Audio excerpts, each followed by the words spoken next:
Welcome to my video series, Productivity Software for Researchers. Today's topic is effective use of time and self-management tools. You will probably have heard of many things that I will mention today, but I'm sure that most of you will welcome a little refresher and that you will get some new insights too.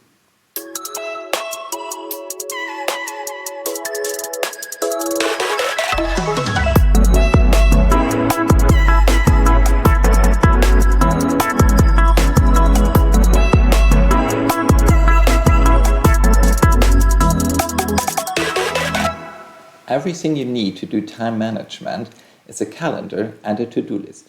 It's as easy as that, and I'm sure that 99% of you are already using both tools in one or the other way. So today I want to focus on the special features you get with digital products and how you can integrate them into a fast and well-rounded system. The most spread software in this field comes from Google and Microsoft, so I want to mainly concentrate on these two, but of course I will show some alternatives as well. Interestingly, both Google and Microsoft have built their time management tools around email software, which totally makes sense since this is how we get most of our tasks and appointments. So I want to have a look at email software of these two as well.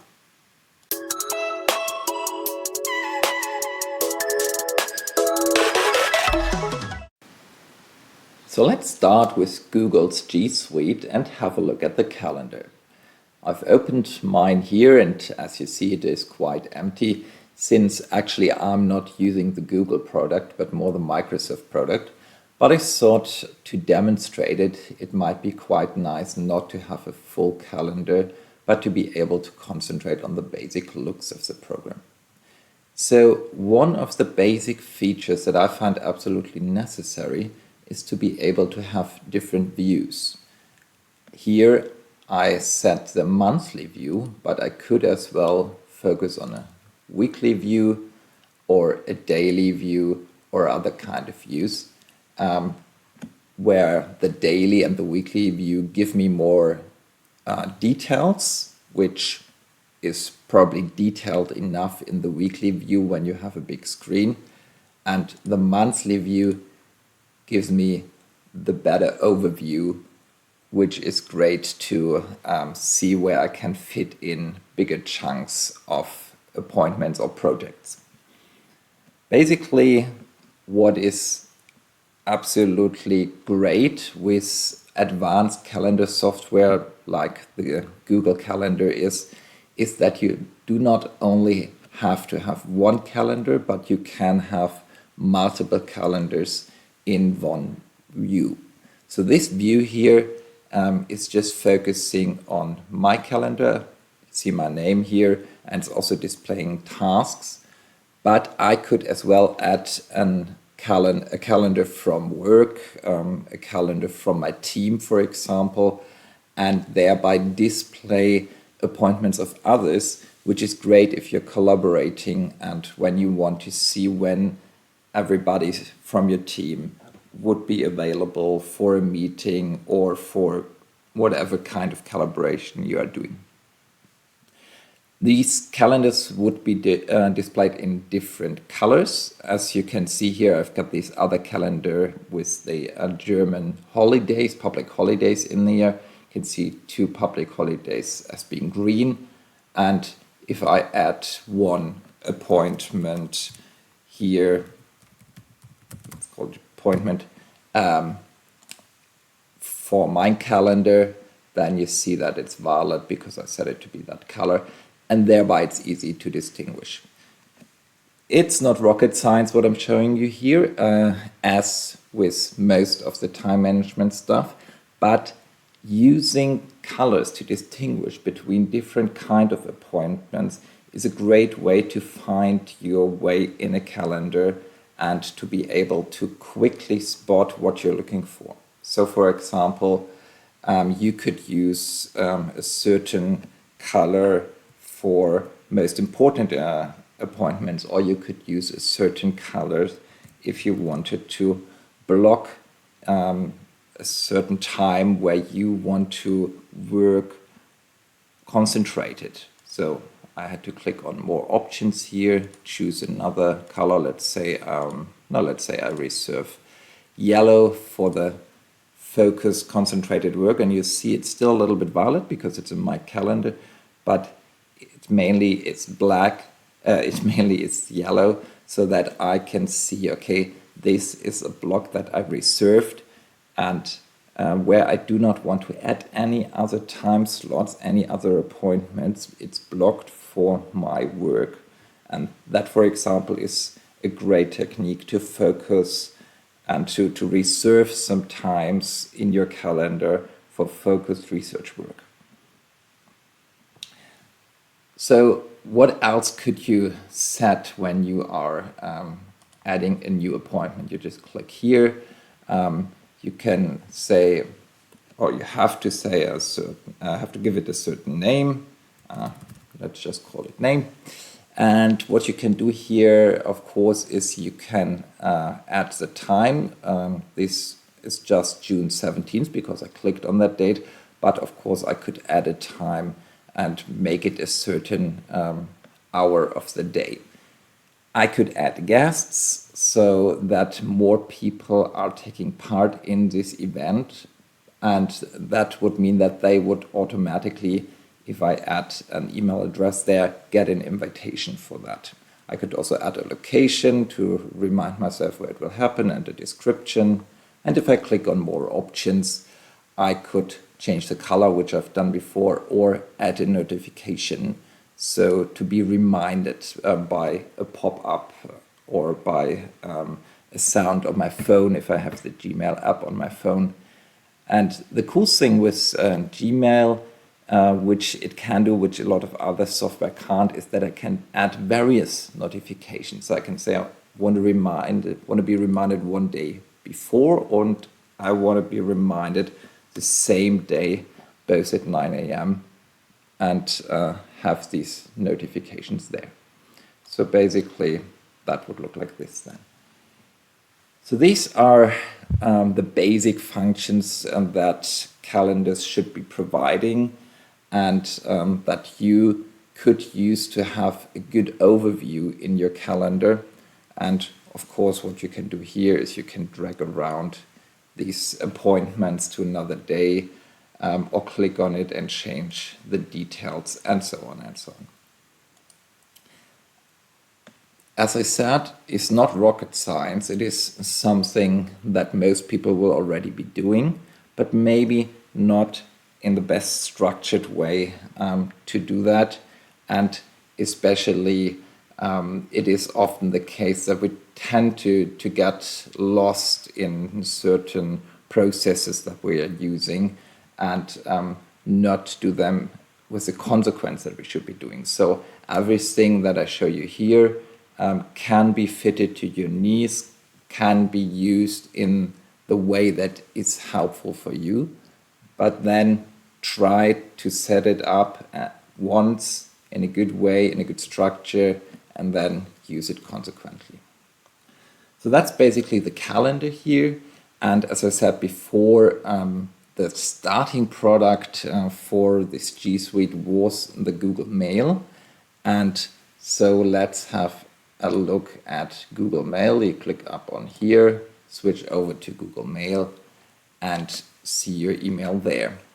And what I've got here, again, I'm not using Google, I'm using Outlook, so I do not have much email here, but I've got these two here, which are just like these average emails from different services that you would normally get, but they are enough to show you what I wanted to show you.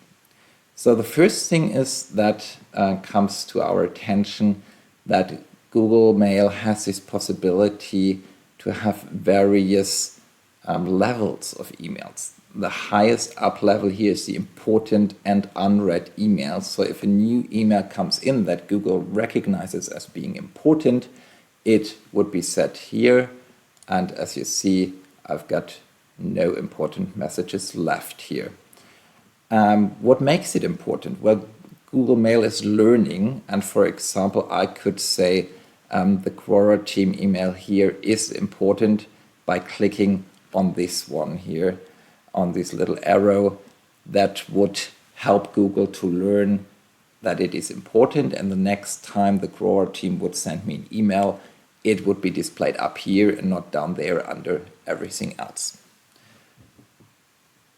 What I could also do is I could give it a star, and if I give it a star, then it will appear up here under start. You see, it takes a second and then it got moved, and that is moving it to a higher priority.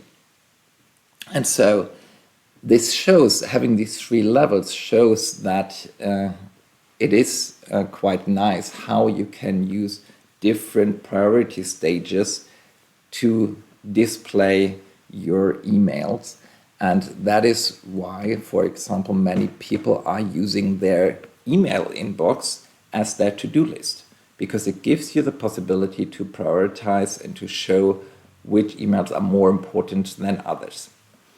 However, there's one thing that is missing, what a to-do list could have, or in my opinion should have, to make it even more usable, and that is the possibility to add deadlines. So how we are doing that, I will show you later here in Google Mail, but the first thing is these levels of importance are great to have an overview if you've got many emails. The second thing is that you don't always have to do it yourself. You have to click on the stars yourself. Google doesn't do it by itself, as with the importance that I said, where Google is learning. But you could as well say, every time a new Quora email arrives, I want it to be starred. And that is being done by typing, for example, Quora into the search and then clicking on that little arrow here, opening the context menu, and then saying create a filter. And then you could say every time an email that has Quora in it arrives, I want to star it. Or if you say it is nothing that I want to have a look at because it's just this normal newsletter, I wanted to skip the inbox, still be in my archive, so if I'm searching for something, it will be found, but I don't need it. So these things could be automated. So for example, you could say, let's star all the emails of my boss that are incoming, or show me all the newsletters just in a certain newsletter folder that I've created or in the archive. So these things can help you with regular emails to manage them and not to lose your time there, because that is what we are really after. We want to have processes that function, that are productive, and that are quick. So as said, if you wanted to use your inbox as a to-do list, you would have to add a certain deadline to it if there is a deadline. Like, not every task that you get has a deadline, but you get a lot of tasks through your email, and some of them will have deadlines. And let's just say this Coggle task up here has a certain deadline until which I have to do it. And so what I can do, I can click on Add to Tasks, and if I do that, then there will be a task pane being displayed here on the side, and automatically the heading will be the email title. And so I can add more details to it. It is quite a basic task list, basic to-do list that Google offers here under the name Google Tasks. And but I could add the deadline here, for example. So let's say the deadline is tomorrow. If I add that, I could even add subtasks and add details, and that'll be it. I can go back and I've got my list here, and it shows me deadline is tomorrow. And if I click on this here, it takes me back to the email, which is still open here. So even if I close it, if I click on here, there we go. I've got my email back again. So back to the inbox, I can have the task list displayed here, or I can close the pane and it will still be here, ready to be opened anytime. So that would be the addition, and sometimes it is great to have this task list visible and to see if new emails are incoming. Are there a lot of tasks already? Do I still have time for it? And especially if I want to manage my tasks, to see or to check the calendar for it, right? To check, is there time during the next days for my tasks? And what you see here is that despite the appointments that I've added, now down here, the task for tomorrow, the deadline for the task that I just set for tomorrow is being displayed again. And that is because I checked that here. If I check that off, it is not displayed again. So depending on how many tasks you have, it might be a good idea to have that in your calendar as well, so that you are fully aware tomorrow there's a blocked time where I want to work on my research, and there is a deadline for this one event, or for this one task. And that is why probably I shouldn't plan anything else for tomorrow, because I will already use a lot of time for that. So that is how the inbox and the tasks are related, how the tasks can be displayed in your calendar again. And here also you can have this task list right next to your calendar, so that you always have a good cross-check that you can do. And if you go back to the email, of course, there's also this connection possible between email and calendar. As I said before, in your calendar, you can have events where you invite people. So that is one connection from calendar to email. And if you get a new email and you say this is not a task, it is more an event because it is happening, it's a task that's happening at a certain time, so it's an appointment, you can also say, please create an event from it. And you click on it and you got to say which day will it be. And as I said, it's going to be tomorrow, let's say 4 to 5 p.m. That's good. It does not repeat. It's just a one-time event, so I save it. And then it asks if I want to send invitations, but I don't want, because there are no guests in it. And so here's that new task, and now it's showing a time. The other task that I've created didn't have a special time. This one has a special time tomorrow, 4 p.m. And knowing that, I can delete this here, because I said it's not a task, it is an event. And that's how my task list is empty again. So this is how you could use Google to work with your tasks and your appointments, which basically is what we call time management. And as I said, the task list here on the site is rather simple. It doesn't give you many possibilities. There is software out there which gives you much more possibilities, many more features, but you can also have it as an add-on here. So if you do not want to use the Google tasks, you can click on Get More Add-ons, and then, for example, despite all these meeting add-ons, which are great add-ons as well, you could add Rike for it. Rike is a to-do list software with many more features, and then you would have the connection there. And just because we're here, as I said, there are a lot of other add-ons. For example, the Zoom or WebEx add-on that gives you the possibility to change these events into online events and add the address there, the URL there that you would need to join that meeting, for example. So you can add more functionality here with this add-on button to make your Google G Suite even more competent than it already is.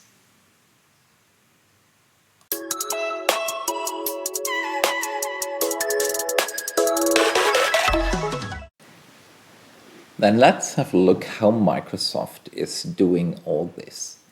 So first we start with the calendar again, and you can see that this is actually the one calendar that I'm using since it is quite full, and you can see how I'm separating different kinds of appointments that I have with different colors. So for example, all my workshops are yellow, and the things that I wanted to do on a certain date, but are not real appointments, just blockers for myself to remember, are dark blue, for example. Then I've got different calendars visible here, which you can see here at the bottom left. And basically you see it's more or less doing the things the way that Google is doing them. They are both learning from each other. And here I've got 3 calendars. I've got my own calendar, I've got the calendar of our family appointments, and I've got a calendar with birthdays of all kinds of people. And so if, for example, I wanted to have a less crowded calendar, I could tick off the birthday calendar, which I could do here at the top right as well, and I have it not on display here now, so you can see a lot of gray appointments vanished and give me more overview on, for example, professional events. But I can easily bring it back and show the birthdays again. So that is one feature just to show how it is doing it here, and same thing could be done in Outlook as well. Then we have these different views here. So I've got the monthly view set, but I could have the weekly view for the details, so I can exactly see how long each appointment will be, and if there are overall daily appointments, and where I'm currently at. This is the marker for the time where I'm at now. And again, same thing as we can do in Google. Just one thing that was not visible in Google, since I did not have other calendars integrated, is the planning view. So for example, if I wanted to find an appointment with somebody from another calendar, I can see here my calendar in this line, and in the next line, for example, the family calendar, where I can see how my wife is away today, and it would not be possible to have an appointment with her. Maybe it would be better tomorrow, and you can see tomorrow there's nothing for her, but a lot of other appointments for me. So this is the planning view to find dates for meetings, for examples. That again would be possible in Google as well. What I wanted to show you is the integration of other add-ons that is possible here in Outlook, of course, as well. So for example, if this appointment here, if I open it and I wanted it to be an online appointment where I'm meeting with somebody in a conference system, I could, for example, plan a Zoom meeting with this add-on here. And I could add details down here, and for example, Zoom would then write in the details to access that conference room here. But if all these details are not enough, or if I said like, okay, I've already got my Zoom details there, but I want to add more details, there's another add-on that I'm using, which is a link to OneNote. So if I click on this here, on the top right, I can open a OneNote site and add much more information and format it in better ways than I could do here in Outlook. So I wanted to leave this here, so I save it, and that was basically what I wanted to show you here for Outlook Calendar. So let's go over to email. That's even easier than in Google. You click down here, you've got all these different symbols here, and actually when I go over these symbols, they will display some information. So for example, the appointments, the tasks that I'm having stored here. Here I can search for other people and the next appointment that I have in my calendar. But I want to go to email. And here you can see on the left, I've got two different email addresses stored here in Outlook, one professional one and a private one. And the private one currently has 16 unread emails, while the professional one has no unread emails, but two emails that you can see here that are still being in my inbox. And actually, I mentioned with Google Mail that some people are using their inbox as a to-do list, which I don't like doing that much because I like to separate things, and I like my inbox to be my inbox and just have my emails there. And I try to have not a zero inbox, and so to have it empty every time possible, but a kind of zero inbox where I only leave the emails in my inbox when I still need to answer them. So I still need to answer these two emails here, and that shows me all the other emails have been worked on. So that could mean, for example, I was getting an appointment there, then I clicked on the email and shows it to become an appointment up here. Or I clicked on the email and shows it to become a to-do item, so a task, which I could do here, or which I could do by flagging it. And before I get into detail there, this flagging is kind of starring it in Google Mail. And the other option that Google Mail had, the differentiating between important and unimportant email, is being done here by having a relevant tab and a tab for other email. So there's no other email here currently, and Outlook would learn as well, when you get newsletter emails, it will recognize them as newsletters and it will put them into under other email, and normal email would then be more relevant, would be under this relevant tab. But if you say, for example, this one is not relevant, you could right click on it and say that you want to go it to other, which is down here. So actually all this is German because normally in my workflow I use the German language.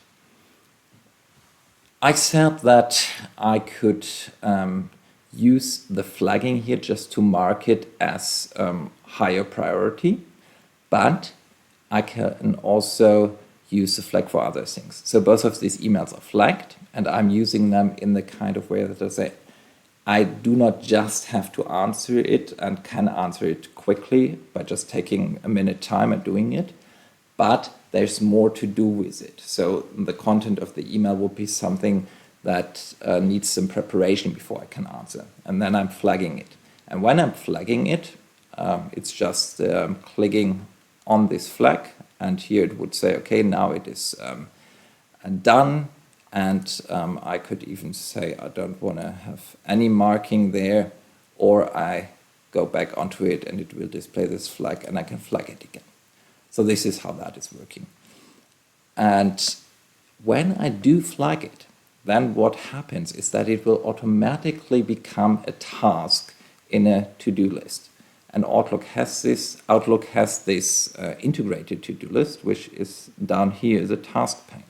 So if I switch over to there, I can see my flagged emails here.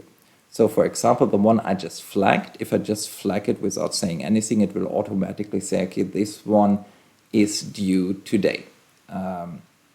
Or it even was due yesterday, because when I go back on it, it has been around in my inbox for quite a while, so it is being marked as this has already been due. I can say no, I can spend some more time on it, it's not that urgent, so let's say it'll be due tomorrow. So I change that. That means it's not highlighted in red anymore, And if I look back into the task pane, you can see here it is not highlighted anymore. It's not even visible under today anymore. It is here under tomorrow. It's down there as the newest edition. And I could set reminders as well. These reminders would be here, the bells. I could see repetitions, which is this being a repeating appointment because I tend to forget to water the flowers. And this will show here. I can set different categories, so mark them with the color. Same things as I could do in Google as well. For example, when I say I've done something, I can check something off. Watering my flowers is not necessary anymore today because it is just raining a lot. And so I click on the flag and it disappears. But since it was a reappearing appointment or a reappearing task actually, it reappears here under tomorrow because it is set to be daily, which you can see here on the right side. So it is something that is coming back every day, and next due day would be tomorrow then. So this is what we could do here in the task pane, and I could use this task pane here in Outlook as my to-do list, which is giving me a lot of possibilities. So for example, if I open this one here, I could say, okay, this is actually of high importance. Then I click this exclamation mark here and say, okay, this is higher importance. I can give it colors, I can invite people, I can make it reappearing, all these things. I can send it to somebody else. So a lot of things that I can do here. Some people even add many more details to it, or what you can do as well is to say, I'm giving it a certain status. So I'm saying this is not started yet, but maybe it is something that I'm currently working on. It's a bit like this to do, doing, and done differentiation that I've talked about in the video about project management. I can even say how high is the percentage that I've already finished. So if I say, okay, it's 20% is already done, I mark the 20% here. So I can give a lot of detail to it, but for most people that would be too much detail, and they would maybe possibly get lost in detail when they work with all of this, and after a while not care for all these details anymore. And whatever you do, whatever you decide to be a marker that you want to use, you have to use it consistently or it will be of no use for you. So I said you could work with this task pane here in Outlook, but actually what I do prefer is to just use the calendar and the email of Outlook, and not to use the task pane, because what Microsoft has, and it's kind of a recent addition, so it's been around a few years now, but many people still have not seen it, is an extra app for that, and that is called ToDo. So Microsoft ToDo is this extra little software for your to-do lists, and all these different to-do lists can be seen here on the left side. And here, for example, I highlighted my professional to-do list, and this gives me the to-dos that I had in Outlook as well, but I differentiated them from my private ones in Outlook. They are both in the same list here. I can sort them into different lists, and my private to-do lists are in here. What I like about Microsoft ToDo is, as a first thing, that it has this different lists.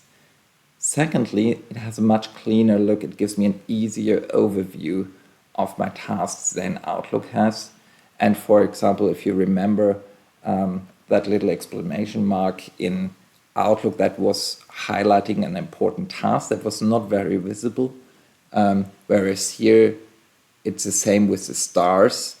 And if something is starred, then it is of higher priority, and that is much more visible in this app. So I think sooner or later, Outlook might lose that task pane there. I'm not sure about that, but mainly all the new developments when it comes to to-do lists go into this application on the Microsoft side.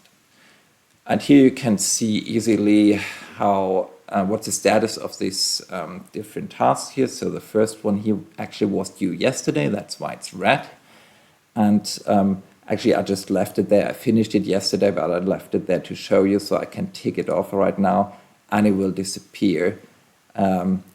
Not fully disappear. It will be down there under done tasks. So if I open that, I can see many done tasks that, let's scroll down again, are crossed out here. So,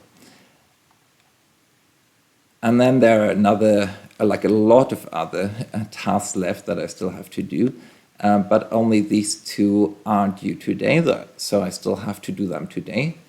And this one actually has more items in it. If I click on it, it shows me more subtasks in it. And you can see here I can add more descriptions, I can upload files. So this is a much more elaborated to-do application than, for example, the Google Task application. Actually, it doesn't have all the details that the Outlook Task app would have, or the Outlook Task pane has. So, for example, I cannot set the status and the percentage that I've already done of a certain task. But as I said, most people don't use that anyway because it is far too much detail and it's not necessary to exactly know that. So I think that's probably why they left it out here, because they wanted a clean app, an easy to use app that gives you a quick overview.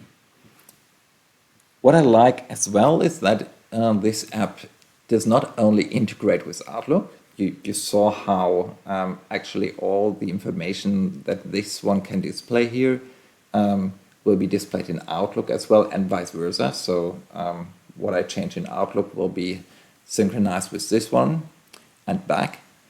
But also it synchronizes with other Microsoft products, like for example Microsoft Teams, which is being used more and more. What I also like, and there are two special features. One feature is that the email that is coming, or that is in my inbox in Outlook and that I do flag, will be displayed here in an extra list. So if I just want to see the tasks that I still got to do to answer my emails, I have this automatically generated list here. There's another automatically generated list that's called important, and that's the start tasks. And the greatest list of all, and that is the main reason why I'm using this product, is that it has this daily list. So this is a list that will be emptied at midnight every day. Emptying it doesn't mean that the information there will be lost, because everything that's on here is just a copy from all the other lists on this left side here. So if I decide to move something on to here, it is just a copy. But it is meant to be a focus list, to be something where you say, today I want to concentrate on these 5 tasks and these 5 tasks only. So I said before, I have to water my plants. So in the morning I decided I have to do that today as well. And I checked it off, but it's still on here since it's a reappearing task and it shows me it's only due tomorrow. So actually I do not need that now anymore. I can right click it and say remove it from this list, which means it is still there. So if I click, for example, here, it is there, water your flowers. but it is not here anymore because I do not have to do it today. There are 3 things that I have to do today because they're due today if I want to take myself serious with what I've said in these tasks. And 1 task that could wait until tomorrow, which I thought I wanted to do today because there's a lot of other things that I got to do tomorrow. And what I will do each morning is I will have a look at this program and then see how many tasks can I get done today. Of course, it depends how much other appointments do I have and so on. How long do I want to work each day? But then if I know that, I decide, okay, these and these tasks I can do today, and I move them into this daily list. And then for the rest of the day, I will not look into any of these other lists here on the left side because they will just deter my attention. I will only focus on this list. Why I said it's a focus list, and it can help me immensely to refocus every day, every time I lose my concentration and I think, okay, what was the thing that I wanted to do today? I can look back onto this list, and that will be my guiding list for the day. So that is my daily routine. Every morning start with this list, and actually when I open it and it has been emptied at night, it will show something like this. It will suggest things to do, and I just have to click on the plus to add them to the list, and it will suggest things that are due soon or suggest things that have been around for quite some time, suggest things that have been on my list yesterday. So it is helping me to take wise decisions on what to put on there.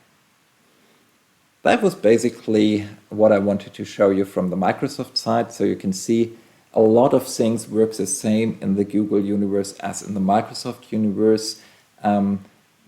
They are a closed system which can integrate other software through add-ons, but that works quite well within itself, with some plus on the Google side, some plus on the Microsoft side. So really depending on what you want to use or what is your use case.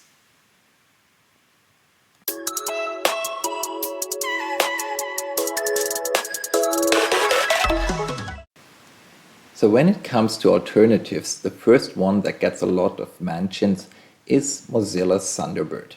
Thunderbird is a great open source email client, so it can do a lot of things that Microsoft Outlook or Google can do as well. Maybe not all of them, but again, as I said, it's open source and it's totally free. And together with the Lightning integration, it can bring you a calendar and task management as well. Another alternative, if you're mainly looking for task management, would be Todoist, for example, which brings a very clean app like we've seen with Microsoft To Do, and software to install on all kinds of operating systems. However, it's not a calendar, it's not email software, it's just task management. If you want to do task management on an open source basis, then Task Coach could be one application for you. It's only task management again, but it has some cool features like here on the bottom right, that you can display your tasks in a sort of Gantt chart. Other alternatives, of course, can be everything that you want them to be. And if you use softwares like Zapier, Microsoft Flow, or IFTTT, it can help you to integrate all this software. So what these 3 and others are doing is they are bridging the small software projects that you chose and will help you to bring it together to automate the workflows between these. So for example, what you could be doing is you could start with a trigger that when you get a new email, its attachment will automatically be copied into your Dropbox, and on Slack you will be notified that there is a new Dropbox file. So talking about Slack and Microsoft Teams are the other alternatives that I wanted to mention. They are both not email programs, they are not calendars, but they have many features that help you to communicate with other people and to plan the outcomes of it. So I think you would still need a calendar and a to-do list, and you would probably still need an email client. But if you're collaborating within a team, if you want to have fast interaction, if you want to produce actionable tasks from your interactions, then these can help immensely. And a lot of organizations, especially in business and more universities now with the pandemic, are switching over to these. Schools are using them because they give you a lot of variety on communicating even faster than email does and storing all of that information that you got from that conversations in one tool. So probably something which you would take on top of the other tools that I've shown you, but that can also replace a bit of them. So that's been it. Thanks for watching, guys. And again, if you want to know more, be sure to check out the other parts of the video series, Productivity Software for Researchers.